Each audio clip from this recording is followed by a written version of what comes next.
ఈ రోజే డౌన్లోడ్ చేయండి. మీ ఫేవరెట్ షోస్ చూడండి. ఇదేంటి ఇలా ఉంది? జాను, జై సార్, ఏమైంది? జాను చూడు, ఎప్పుడు లేనిది ఇలా దద్దుర్లా వచ్చింది. నిన్న నేను ఇంజెక్షన్ చేసింది ఇక్కడే. అంతా మర్చిపోయారనుకుంటే మళ్ళీ అనుమానం వచ్చేలా ఉంది. జాను, ఏంటిది? నాకేదైనా ఇక్కడ గుచ్చుకుందంటావా? అబ్బే, చూస్తే అదేదో ఫుడ్ పాయిజన్ వల్ల అలా అయ్యిందేమో అనిపిస్తుంది. ఫుడ్ పాయిజనా? అవును సార్, అంతే. ఆ ఆయింట్మెంట్ రాస్తే తగ్గిపోతుందిలేండి. మరి నీకు కూడా ఇలాగే అయిందా జాను? లేదు సార్, నాకేం కాలేదు. అదేంటి జాను, మనిద్దరం ఒకే ఫుడ్ తిన్నాం కదా. మరి నాకు ఫుడ్ పాయిజన్ అయినప్పుడు నీకు కాకుండా ఎందుకుంటుంది? ఆహా, మీరన్నది నిజమే సార్, కానీ నాకు అలా ఏమీ కాలేదు. లేదు జాను, ఖచ్చితంగా నీకు కూడా ఇలాగే ఎక్కడో అయ్యే ఉంటుంది. ఉండు, నేను చూస్తాను. సార్ లేదు, నాకేం కాలేదు.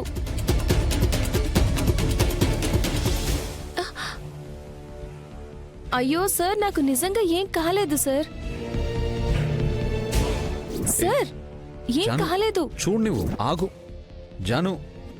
సార్ అరే లేదు, నాకేం కాలేదు.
సార్ సార్, చూసారు కదా, దద్దుర్లు ఏమైనా కనిపించాయా? లేదు జాను. అంటే ఇప్పటికైనా నేను చెప్తుంది నిజమని నమ్ముతారు కదా? నేను నమ్ముతాను జాను. నీ ఒంటిపైన ఎలాంటి సిమ్టమ్స్ లేవు. అమ్మయ్యా, బతికిపోయాను. కానీ ఒంటిపైన రాలేదు అంటే ఖచ్చితంగా ఒంట్లో ఏదో జరిగే ఉంటుంది. ఒంట్లో ఏదో జరగడం ఏంటి సార్? ఎందుకైనా మంచిది, పద హాస్పిటల్కి వెళ్దాం. సార్ నాకేం కాలేదు సార్, నన్ను నమ్మండి. లేదు జాను, హెల్త్ చాలా ఇంపార్టెంట్. అందులోనూ నీ హెల్త్ నాకు ఫస్ట్ ప్రయారిటీ. సార్ ఏంటి సార్ మీరు చిన్నదానికి ఇంతలా టెన్షన్ పడుతున్నారు? నా ఒంటిపైన కనిపించేది చిన్నదే కావచ్చు జాను, కానీ నీ ఒంట్లో కంటికి కనిపించింది ఎంతలా ఉందో ఆలోచిస్తేనే చాలా భయంగా ఉంది నాకు. పద, ముందు హాస్పిటల్కి వెళ్దాం. Sir sir sir sir sir please, నేను చెప్పేది వినండి. నాకు నిజంగా ఏం కాలేదు, నేను బాగానే ఉన్నాను. అదే మాట డాక్టర్ చెప్తే వినాలని ఉంది. అప్పటిదాకా నీకేమవుతుందో అన్న టెన్షన్ నేను భరించలేను. ఇంకా టైం వేస్ట్ చేయకు, పద హాస్పిటల్కి వెళ్దాం. ఇప్పుడు కనుక హాస్పిటల్కి వెళ్తే అది ఫుడ్ పాయిజన్ కాదు, ఇంజెక్షన్ చేశానని తెలిసిపోతుంది. సార్ని ఎలా ఆపడం? వైకుంఠం, సార్ వైకుంఠం. సార్, కార్తీ, మనం అర్జెంటుగా వెళ్ళాలి. ఎక్కడికి వెళ్తున్నా సార్? నీకు ఆల్రెడీ లొకేషన్ పెట్టాను, చూడు. Okay sir.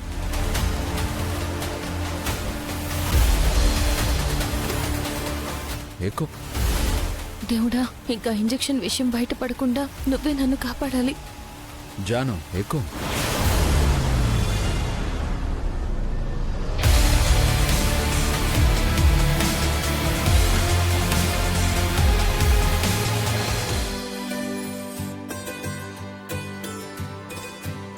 తెలిసి బయటికి వెళ్దాం, వస్తావా? వస్తాను, కానీ ఇప్పుడు బయటకెందుకు వదినా? ఏం లేదు, నాకెందుకో గారెలు తినాలనిపిస్తుంది. ఈ టైంలో తినాలనిపించినవి తినాల్సిందే, కానీ మాట కోసం బయటకెందుకు వదినా? నేను ఇంట్లో చేసి పెడతాను కదా. ఇంట్లో చేస్తావా? అవునదినా, మళ్ళీ మనిద్దరం కలిసి బయటికి వెళితే ఇంట్లో వాళ్ళకు కూడా డౌట్ వస్తుంది. కానీ నీకెందుకు శ్రమ? ఇందులో శ్రమేముందదినా, ఇప్పుడే మొదలు పెడతానుండు. 10 నిమిషాల్లో నీ బిడ్డ ఈ మేనత్తగారెలు టేస్ట్ చేస్తాడు. సరే. నువ్వు అలా కూర్చొని చూస్తుండదునా.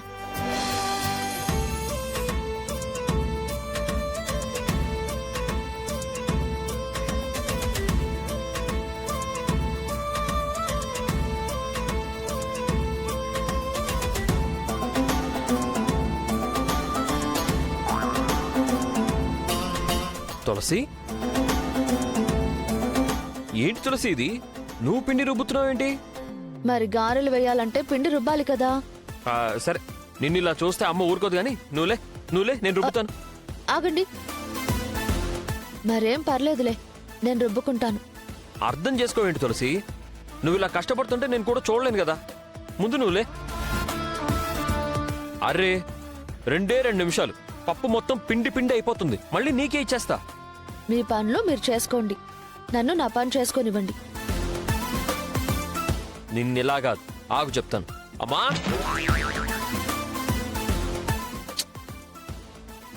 ఏంట్రా, ఏమైంది? చూసావమ్మా, తులసికి పనులేమి చెయ్యొద్దని, బరువులు మోయొద్దని నువ్వు చెప్పావు కదా.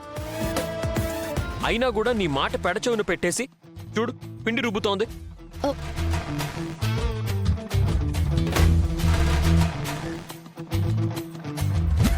తులసి, ఏంటిది?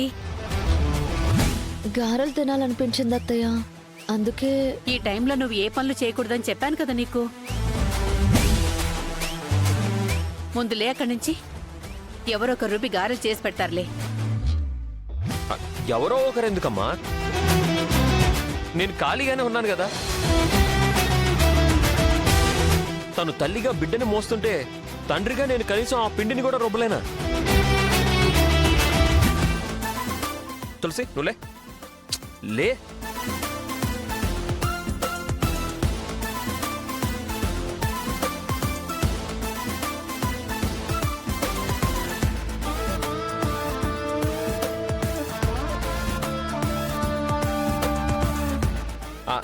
సరేమ్మా, ఇంక నువ్వు వెళ్ళు.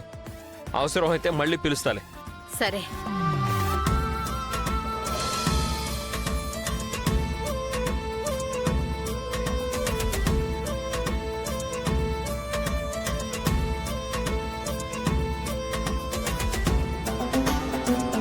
ఇదిగో, అలా నించొని చూడకపోతే కాస్త ఈ పిండి లోపలికి నెట్టచ్చు కదా.